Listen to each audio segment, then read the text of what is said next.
नमस्कार, आप देख रहे हैं आज तक। आपके साथ मैं हूं सईद अंसारी। दोपहर के 3 बज रहे हैं। बात इस वक्त हम हमारे देश में विभिन्न हिस्सों में हो रही जबरदस्त बारिश और उसके बाद बाढ़ की स्थिति की करेंगे। बंगाल में बारिश से हाल बेहाल है। कई शहरों में सड़क समुद्र बन गई हैं। गांव के गांव पानी में डूबे लग रहे हैं। नदी नाले उफान पर हैं। पुल के ऊपर से पानी बह रहा है। कई बांध बिखर गए।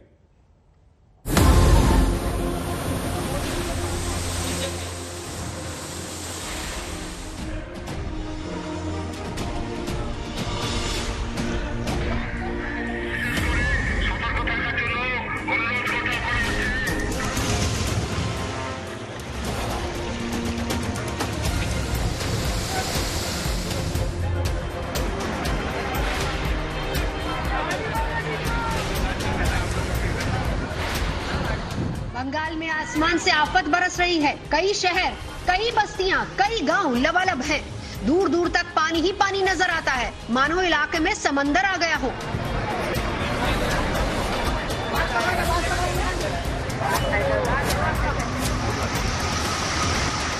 सड़कों पर सैलाब है, रास्ते डूबे हैं, घरों तक पानी आ गया है।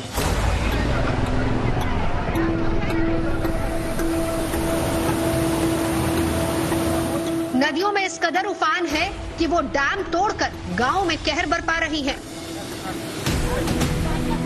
कहीं पुल के ऊपर से नदी का पानी बह रहा है तो कहीं तेजधार सब कुछ डुबोने पर आमदा है। हुगली में बाढ़ कहर बरपा रही है। दो प्रमुख नदियों द्वारकेश्वर और रूपनारायण में उफान से बांध बिखर गए तो इलाका पानी पानी हो गया। सड़कों पर नावें चल रही हैं, घर आधे डूबे हुए हैं। ऐसा लग रहा है कि गांव पानी में बसा है, सब कुछ डूबा हुआ है। सड़कों पर समंदर उमड़ आया है, दूर दूर तक बस पानी ही पानी है। अब इस मंदिर को जरा देखिए, एक फ्लोर पूरी तरह से पानी में डूबा हुआ है और पानी पूरे वेग के साथ डूब रहा है।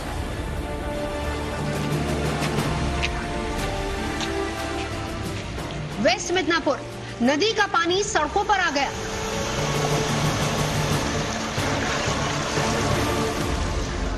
कुछ इलाके डूब गए, घरों में पानी है। रास्तों पर कच्चे मकानों का क्या हाल है, ये भी देख लीजिए।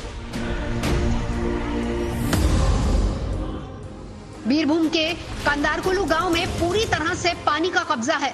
यहां डैम तोड़कर नदी का पानी घुस आया है।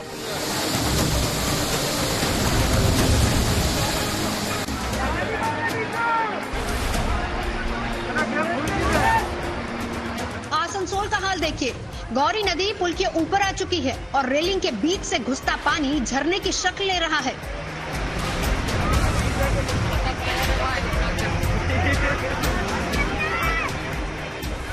पानी का जोर बहुत ज्यादा है। देखने से तो लग रहा है कि हिलोरों के झटकों से ही ये पुल कभी भी ढह सकता है। लोग खतरे से बेपरवाह हैं।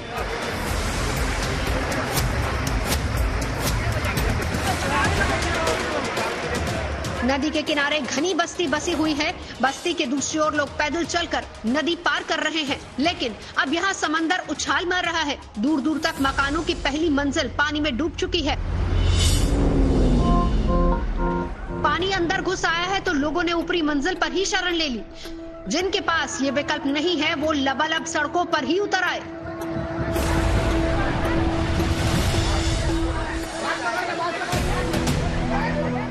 ये वाला जो सैलाब है इस वक्त बहुत ज़्यादा भयानक है।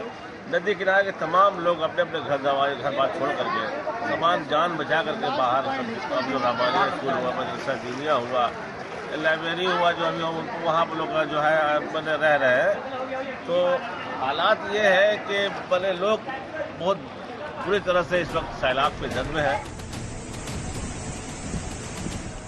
ये तस्वीरें बंगाल के पुरुलिया से झारखंड के जमशेदपुर जाने वाले नेशनल हाईवे नंबर 32 की हैं।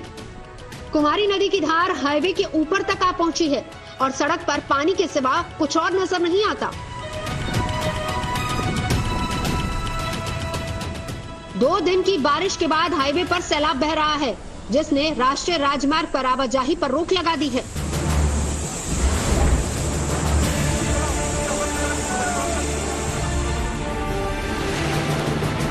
बंगाल की राजधानी कोलकाता में भी करीब एक हफ्ते से रुक रुक कर मूसलाधार बारिश हो रही है। शहर की गली मोहल्लों में इतना पानी जमा हो गया है कि बारिश रुकने के बाद भी हर जगह तालाब ही नजर आ रहा है।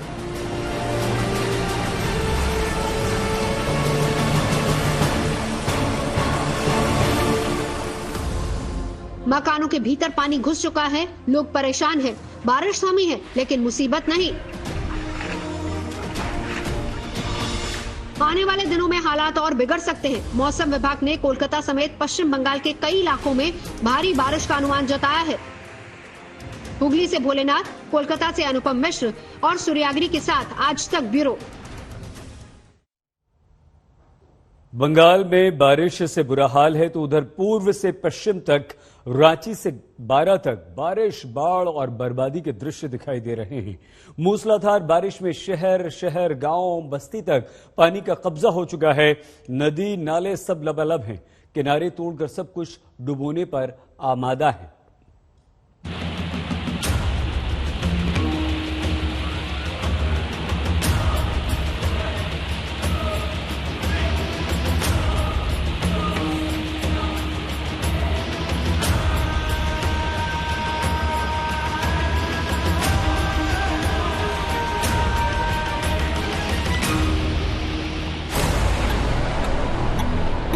डूबती कारों की ये तस्वीरें नजरों से उतरती नहीं।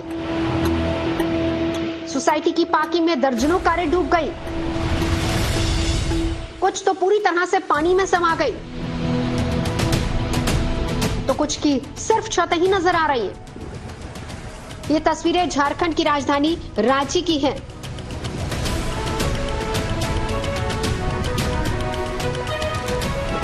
झारखंड की राजधानी ने ऐसी बारिश सालों से नहीं देखी। यहाँ 4 दिनों से लगातार बारिश हो रही है, कई इलाके डूब चुके हैं। पहाड़ी शहर रांची में आमतौर पर ऐसी तस्वीरें नजर नहीं आती।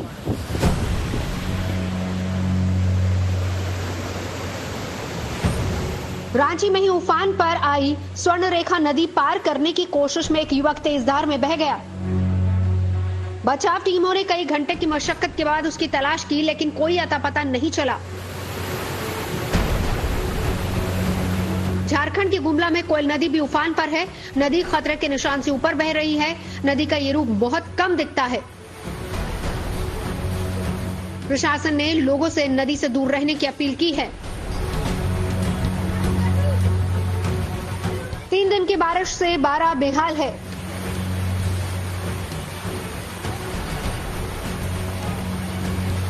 देवरी में सड़कों पर सैलाब उमड़ा है। घरों में तेज धार के साथ पानी घुस गया। यहाँ नदी नाले गरज रहे हैं। पार्वती और काली सिंध नदियां उफान पर हैं।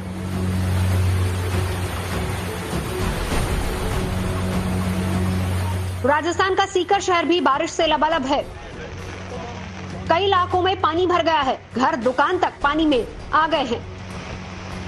दाता कस्बे में तो घुटनों तक पानी भरा है। पुलिस चौकी में पानी की घुसपैठ है। ओडिशा के कालाहांडी में इंद्रावती नहर में उफान से लोग सहमे हुए हैं। नहर तोड़कर पानी हर तरफ फैल रहा है।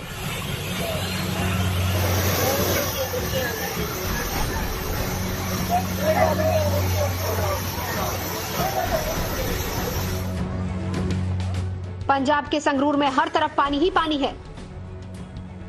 खेत दरिया बन चुके हैं। फसलें डूब गई हैं। नाव तैर रही है।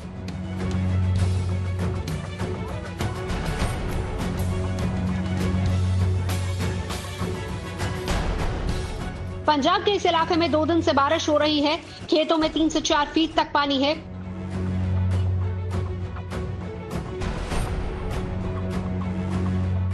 दर्जनों घरों का अपने गांव से संपर्क टूट चुका है। लोग ये सोचकर डर रहे हैं कि मौसम का यही मिजाज रहा तो आगे क्या होगा। रांची से सत्यजीत के साथ आज तक ब्यूरो।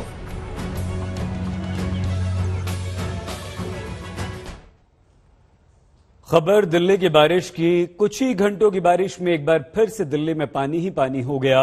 रविवार के कारण सड़कों पर जाम का जंजाल तो नहीं दिखा, लेकिन कई इलाके लबालब जरूर हो गए। यमुना नदी में उफान से भी आसपास के लोग परेशान हैं।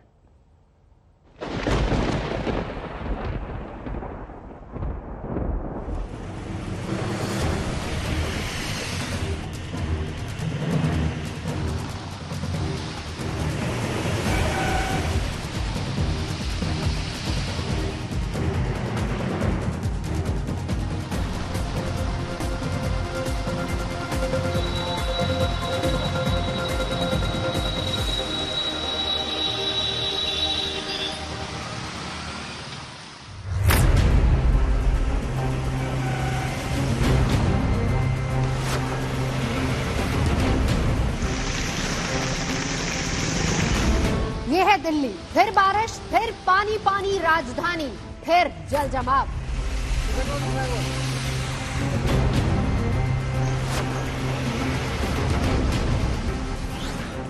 बारिश होते ही यमुना बाजार इलाके में सड़कें लबालब हो गई, बसें डूब डूब कर चलने लगी।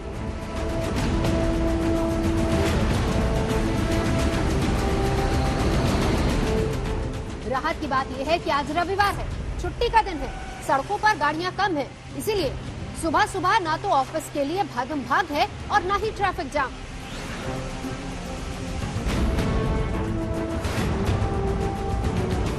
दिल्ली में मानसून भले ही देरी से आया हो, लेकिन दुरुस्त आया।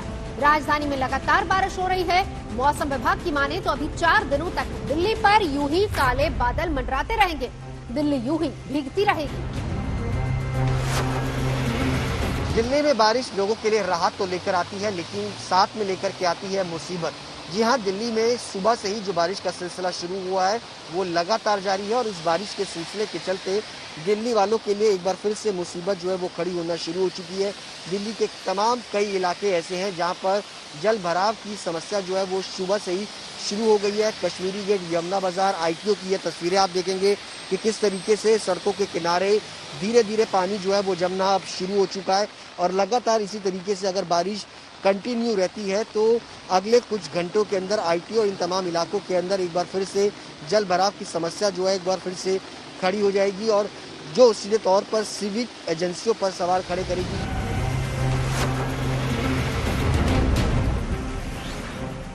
दिल्ली में यमुना भी उफान पर है। हथनीकुंड बैराज से लगातार पानी छोड़े जाने के बाद यमुना खतरे के निशान के आसपास है। कल भी लोहे के पुल के पास यमुना का पानी 205 मीटर से ऊपर बना रहा।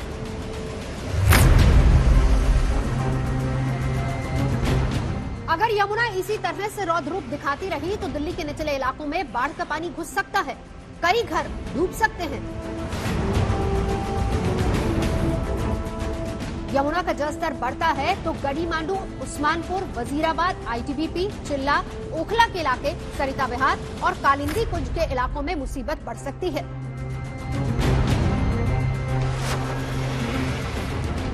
यमुना के खतरे को देखते हुए प्रशासन अलर्ट पर है।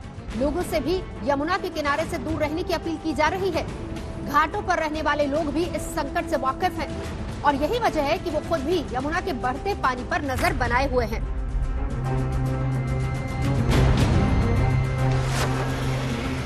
इस मानसून में अब तक दिल्ली में करीब 90% बारिश हो चुकी है। जून और जुलाई के दौरान अब तक राजधानी में 489.3 mm बारिश हुई है।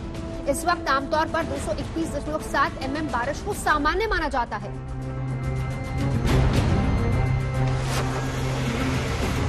यानी दिल्ली वालों को अभी कुछ और दिन तक गर्मी से राहत मिलती रहेगी और परेशानी भी बढ़ती रहेगी। घर में है तो मौसम का मजा जरूर मिलेगा, लेकिन सड़कों पर आते आते डूब डूब कर चलने की मजबूरी भी होगी। दिल्ली से सुशांत मेहरा के साथ आज तक ब्यूरो। दिल्ली में यमुना नदी खतरे के निशान के करीब बह रही है। यमुना में हथनीकुंड बैराज से पानी लगातार छोड़ा जा रहा है और जिसके कारण पूर्वी दिल्ली जिला सिविल डिफेंस कर्मी यमुना खादर में तैनात कर दिए गए हैं। लोगों से यमुना के किनारे न जाने की अपील की जा रही है और इसके लिए अनाउंसमेंट सिस्टम तक लगा दिया गया है। ज्यादा जानकारी दे रहे हैं हमारे संवाददाता राम किंकर सिंह। यमुना का जलस्तर लगातार बढ़ रहा है। आशंका है कि हथनीकुंड बैराज से जब पानी छोड़ा जाएगा तो न केवल बहाव तेज होगा बल्कि जलस्तर और भी बढ़ सकता है और बहुत मुमकिन है कि ये वार्निंग लेवल और डेंजर लेवल को क्रॉस कर जाए। इस वक्त आप देखिए कि वक्त के साथ जो बहाव है उसमें भी तेजी आ रही है। इन सब के बीच जिलाधिकारी ने साफ तौर पर यहाँ पर सिविल डिफेंस की एक टीम तैयार कर दी है। बाकायदा महिला सिविल डिफेंस कर्मी और साथ ही साथ पुरुष कर्मियों के साथ साथ यहाँ पर लोग एहतियात के क्या क्या इंतजाम आप लोग बरत रहे हैं, क्या सूचनाएं दे रहे हैं? सर, हम इन लोगों को गाइड दे रहे हैं कि आप यहाँ से ऊपर जाइए, पानी रात को बढ़ने वाला है। हथनी बैराज कुंड से पानी छोड़ा गया है और पानी एहतियातन ऊपर जाएगा। हम इन लोगों को बोला अपना सामान पैक कीजिएगा और सर ऊपर जाइए। लोग कोऑपरेट कर रहे हैं हम लोगों को। हमारी बात के किनारे जो ये एरिया है उसे यमुना खादर कहते हैं। हमारे कैमरामैन नासिर खान आपको दिखाएंगे कि किस तरह से यमुना खादर में तकरीबन 1-2 नहीं बल्कि 50 से ज्यादा परिवार रहता है और इन परिवारों के साथ जो पशुपालन भी है, यानी यहाँ पर पशु भी रहते हैं। तो साफ तौर पर इन लोगों ने इंतजाम कर लिए हैं। आप लोगों ने बांध लिया है सब कुछ? सारा कुछ बन गया जी, सारा कुछ सामान बांध के रख लिया है और टेंट आने का। जो पशु हैं वो कहाँ जाएंगे फिर? वो भी ऊपर ही रहेंगे सर। अच्छा, हाँ, सब ऊपर रहेंगे। आप देखिए कि जो महिलाएं हैं और बच्चे हैं, बाकायदा जिलाधिकारी कार्यालय की तरफ से अनाउंसमेंट भी किया जा रहा है कि लोग जो है फ्लड प्लेन की तरफ न जाएं, क्योंकि यमुना का जलस्तर कभी भी बढ़ सकता है और इस बढ़ते हुए जलस्तर के बीच में जो लोग हैं उनको कोई दिक्कत न हो और वो सेफली सुरक्षित जगह पर पहुंच जाएं, इसके लिए खास ख्याल रखा जा रहा है। और बाकायदा देखिए अनाउंसमेंट सिस्टम भी किया जा रहा है पूर्वी दिल्ली की तरफ से और साफ साफ कहा जा रहा है कि बढ़ता हुआ जलस्तर देख करके महिलाएं, बच्चे और साथ ही साथ कोई भी उस जगह पर न जाए जहां पर उसे डूबने का खतरा है। कैमरामैन नासिर खान के साथ राम किंकर सिंह, यमुना खादर, आज तक। बारिश के मौसम में राजधानी दिल्ली से ऐसी तस्वीर आई जिसने सारे इंतजामों की पोल खोल दी।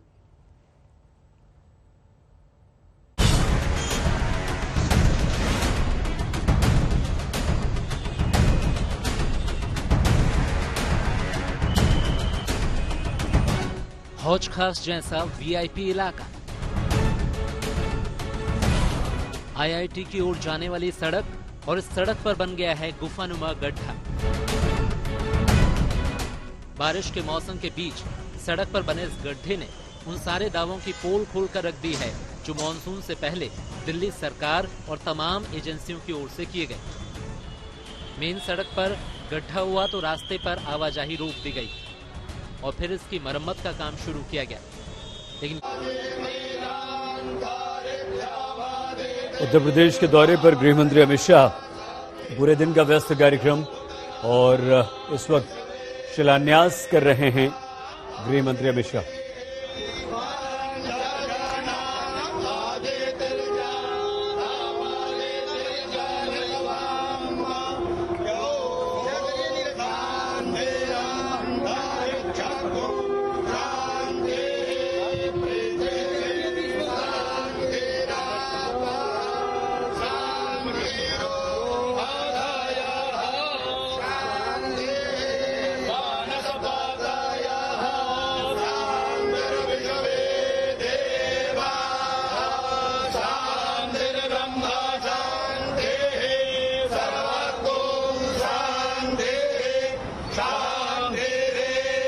शिलान्यास कार्यक्रम में हिस्सा लेते हुए और उत्तर प्रदेश के दौरे पर अमित शाह हैं। इस अवसर पर सुबह से उनके कार्यक्रम चल रहे हैं। मुख्यमंत्री योगी आदित्यनाथ की अमित शाह ने जबरदस्त तारीफ की है। कहा कि सीएम योगी राज्य में कानून का राज लाए हैं। और उत्तर प्रदेश विधानसभा चुनाव से पहले केंद्रीय गृह मंत्री अमित शाह का ये लखनऊ दौरा काफी महत्वपूर्ण है।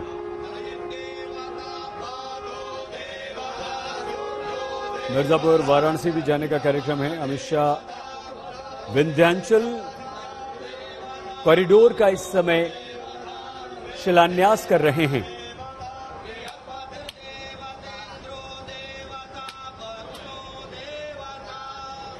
इससे पहले फॉरेंसिक इंस्टीट्यूट के भूमि पूजन के दौरान गृह मंत्री अमित शाह ने मुख्यमंत्री योगी आदित्यनाथ की जमकर तारीफ की है।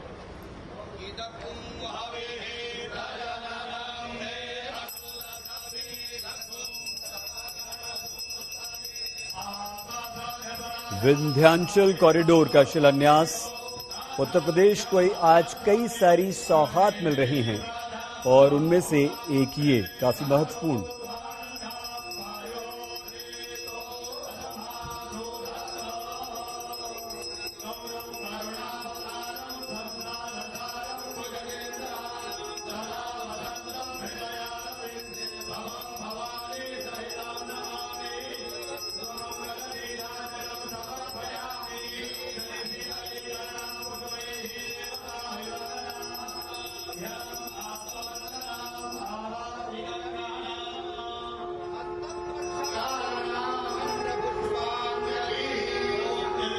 उत्तर प्रदेश को कई योजनाओं की सौगात गृह मंत्री अमित शाह ने आज दी है।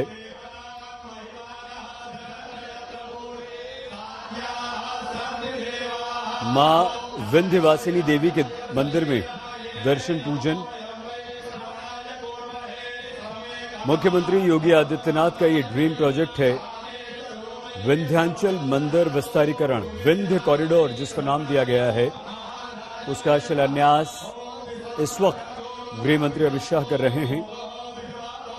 उत्तर प्रदेश के मुख्यमंत्री योगी आदित्यनाथ उनके साथ मौजूद हैं।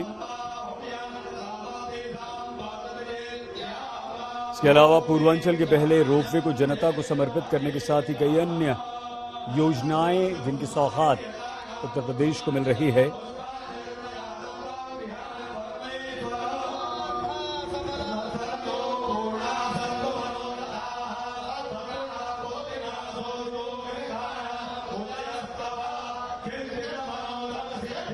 और यहां से यानी कि विंध्याचल मंदिर से सीधे जीआईसी ग्राउंड पहुंचकर एक जनसभा को भी संबोधित करेंगे।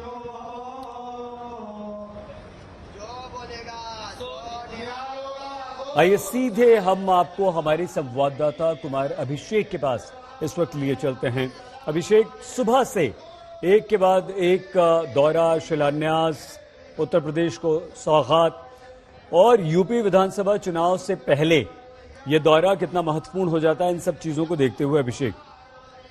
सईद, देखिए ये 2022 का आगाज है जो दिखाई दे रहा है। जिस तरीके से अमित शाह ने लखनऊ में Uttar Pradesh institute of forensic sciences का शिलान्यास किया और जिस तरीके से उन्होंने मंच से आज एक तरीके से चुनावी आगाज किया है, ये साफ दिखा रहा है कि अमित शाह एक बार फिर से उत्तर प्रदेश चुनाव को लेकर के बेहद ही संजीदा हैं और उन्होंने एक तरीके से टोन सेट करने की कोशिश की है।